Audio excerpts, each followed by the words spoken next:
పూర్తి వివరాలకు చదవండి రేపటి అక్షర శిల్పం దినపత్రికలో.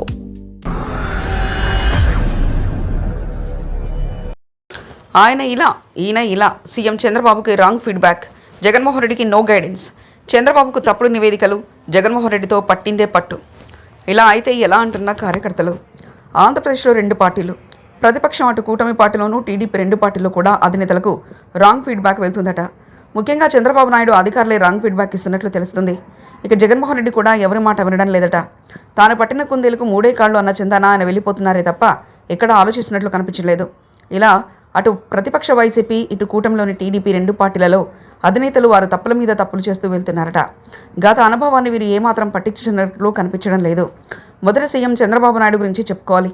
ఆంధ్రప్రదేశ్ ముఖ్యమంత్రి చంద్రబాబుకు అధికారులు ఇస్తున్న క్షేత్రస్థాయి నివేదికలపై పార్టీ నేతలే ఆగ్రహం వ్యక్తం చేస్తున్నారు. కూటమి ప్రభుత్వం ఏర్పడి 2 ఏళ్లు గడుస్తున్నప్పటికీ క్షేత్రస్థాయిలో నెలకొన్న పరిస్థితులపై వాస్తవాలను ముఖ్యమంత్రి చంద్రబాబు ముందు ఉంచడం లేదు.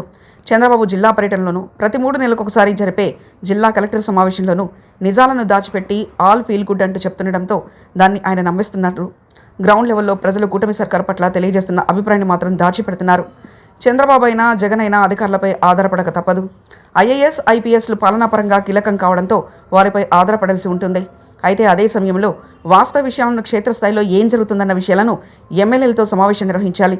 ఎమ్మెల్యేల పనితీరును కూడా పార్టీ కేంద్ర కార్యాలయ సిబ్బంది నుంచి అడిగి తెలుసుకోవడం ఏంటని ప్రశ్నిస్తున్నారు. కొందరు సీనియర్ ఎమ్మెల్యేలతో టీడీపీలో ఇప్పటికీ ఉన్నారు.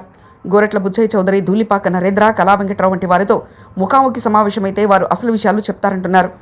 మరోవైపు జిల్లాల పర్యటనకు వెళ్లినప్పుడు కార్యకర్తల సమావేశం ఏర్పాటు చేసి తాము క్యాడర్కు అండగా ఉంటామని చెప్తున్నారు. కానీ అదే సమయంలో వారి నుంచి ఎలాంటి ఫీడ్బ్యాక్ తీసుకోవడం లేదు. దీనివల్ల చంద్రబాబుకు తప్పుడు నివేదికలు అందుతున్నాయని సీనియర్ నేతలే వాపోతున్నారు. ముఖ్యమంత్రిగా పాలనలో తలముఖలై ఉండవచ్చు.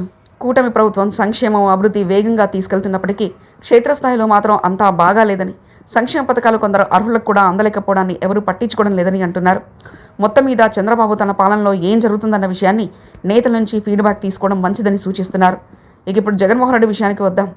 వైసీపీ అధినేత వైఎస్ జగన్ మావిగన్ ప్రతిపాదనకు ప్రజల్లో మంచి స్పందన వచ్చినట్లు ఫీల్ అవుతున్నారు. ఒకవైపు అమరావతి పనులు వేగంగా జరుగుతుంటే మావిగన్ అంటూ కొత్త ప్రతిపాదన తీసుకొచ్చి అలా చేయాలని ప్రభుత్వంపై ఒత్తిడి తేవడాన్ని పలువురు తప్పుపడుతున్నారు. 2019 నుంచి 2024 వరకు జగన్ ముఖ్యమంత్రిగా ఉన్నారు. అప్పుడు రాని మావిగన్ ప్రతిపాదనను ఇప్పుడు తీసుకొచ్చి అమలు చేయాలని డిమాండ్ చేయడం ఏంటని ప్రశ్నిస్తున్నారు. పైగా తాను ప్రతిపాదించిన మావిగన్కు ప్రజల నుంచి మంచి రెస్పాన్స్ వచ్చిందని నమ్ముతున్నారు. వైఎస్ జగన్ ఇంకా అదే భ్రమలో ఉన్నారు. మచిలీపట్నం, విజయవాడ, గుంటూరుకు కలిపి మావిగన్ చేయాలని, మచిలీపట్నం పోర్టు కూడా రాజధానిలో వస్తుందని చెప్తున్నారు. చెప్పేందుకు బాగానే ఉంది, కానీ ఇప్పటికే రాజధాని అమరావతిలో వేల కోట్ల రూపాయల నిర్మాణ పనులు జరుగుతున్నాయి. తాను అధికారంలో ఉన్నప్పుడు మాత్రం ఈ మావిగన్ గుర్తుకు రాలేదు. అప్పుడు 3 రాజధానులంటూ మొండిగా ముందుకెళ్లి గత ఎన్నికల్లో చతికిల పడ్డాడు. అప్పుడు ఈ ప్రతిపాదన తెచ్చి ఉంటే కొంతవరకు ఉపయోగంగా ఉండేదని వైసీపీ నేతలే అంటున్నారు. అంతేందుకు, వైసీపీ నుంచి బయటకు వచ్చిన మాజీ మంత్రి బాలినేని శ్రీనివాసరెడ్డి కూడా ఇటీవల రాజధాని విషయంపై జగన్ వైఖరిని కుండబద్దలు కొట్టారు.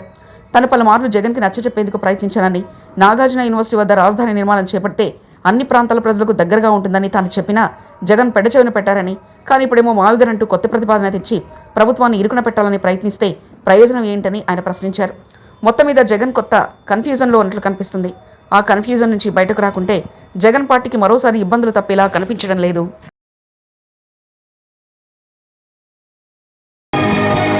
మరిన్ని కథనాల కోసం సబ్స్క్రైబ్ చేసుకోండి మీ అక్షర శిల్పం.